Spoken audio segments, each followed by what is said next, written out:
To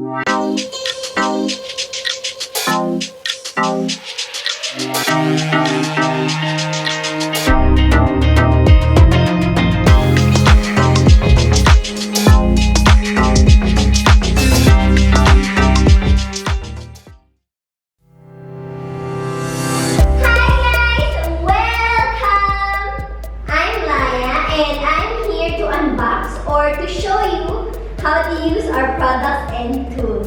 Now before I proceed, don't forget to subscribe and like. Also hit the bell button for more updates and notifications. So, let's begin.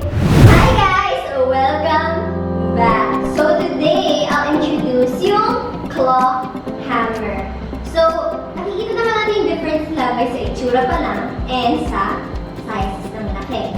Now first, ay ito.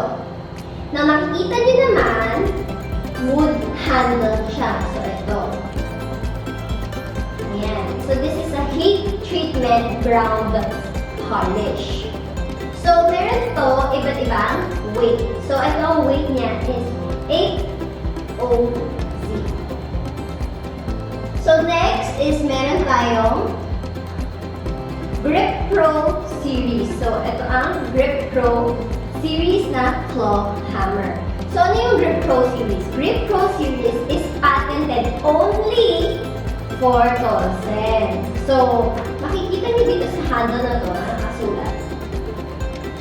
Dito is patented. So, ito ang itsura ni GRIPPRO series na claw hammer. Meron ditong different weight. So, ito ay 8 oz din. So, ayan siya. So, nakikita niyo yung handle niya. This is a fiberglass handle. So, lahat sila is fiberglass handle. Ang difference lang is ito at ito. So, wood. Now, ito kasi, kaya kasi sinasabi difference ng dalawa, besides sa laki, is because ito mas special. Meron siyang magnetize. So, meron siya pang hawak na screw dito para nakalagay dito. Para at least pag pumukpok, diretso siya.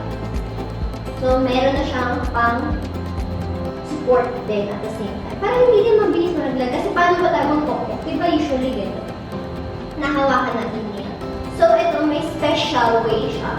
Para at least may help na sa atin. So, very convenient din siya. So, fiberglass din ito. Then, ang size naman nito is 16 oz. Now, makikita mo to.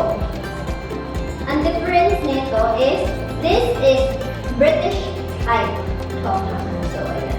Makikita mo yung head niya, different, kaysa kay claw hammer itself na claw hammer. So, ito ang British type, ito ang claw hammer. Now, makikita niyo walang groove sa may tip ng head.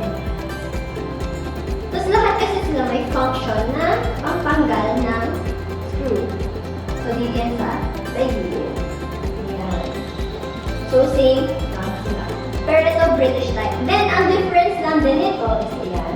This is a special tool steel. So, iba siya. Iba siya compared sa kanila.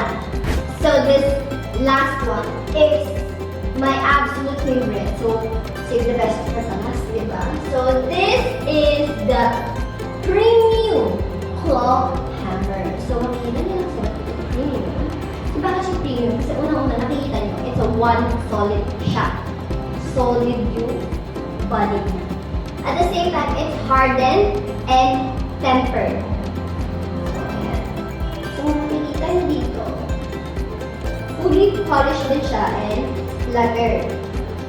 So, it's a shock-absorbing fiberglass grip to reduce vibration when striking, especially when striking. So, yeah. So, this one is 16 oz. It's a one-piece forge. So, makikita niyo dito, one-piece forge. One-piece forge. So, ayan. Ang sulat na rin dito yung reduce vibration. Para at least, diba usually kapag pupok-pok tayo, feel pa natin may vibration. Ito kasi dahil steel, pure steel at buo siya, one-piece forge. Pag pinupok mo siya, at least Wala, nandito lang sa head. Hindi siya puwababa sa'yo. So that's it! So that's it for today, guys. That's all what I can do for you guys today. I hope na may natutunan kayo sa akin and nag-enjoy kayo dito sa video. And nalaman niyo yung mga different types of claw hanger. Amazing! So please do look forward to mga future videos namin. Watch our previous videos for support, like, share, and comment. Thank you so much, guys. See you soon. Bye-bye!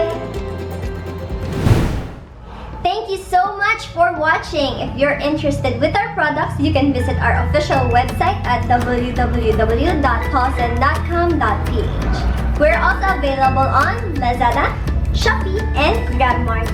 Or you could drop by our stores. Links are provided on the description below. Again, don't forget to subscribe! This is Layatan signing off.